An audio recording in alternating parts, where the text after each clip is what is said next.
favorite part ko sa Disneyland Hong Kong is definitely the world of Frozen. And I think eto naman din talaga yung dinudumog sa kanila at the moment kasi talagang pagpasok mo pa lang, feeling mo agad nasa Arendelle ka. Any time of the day, makikita mo naglalakad dyan randomly si Elsa at yung iba pang mga characters. Tapos merong dalawang rides sa loob nito. Eto yung una nating sasakyan. Merong mga warning that says you might get wet pero honestly hindi naman din talaga. So wag na kayong kakabahan na baka mabasa kayo. Just sit back and enjoy the ride.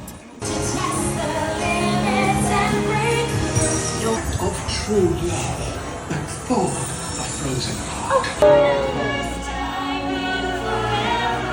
Ayan yung mga highlights but I made sure na hindi ko pa rin isa-spoil yung mga surprise para mas ma-enjoy nyo naman pag nakasakay kayo. Pero it really gives you the feels as in yung inner child mo magiging happy. Meron tayong pangalawang ride, eto mas mabilis dun sa nauna pero still basic pa rin naman. And then nagbalik kami ng around 6 PM para dun sa show para hindi na ganun kahaba yung pila. Although etong part na to talagang pambata na yan. Tapos bago pumunta dun sa fireworks display, naglakad-lakad pa kami ng konti dito kasi may ibang charm yung Arendelle nila sa gabi.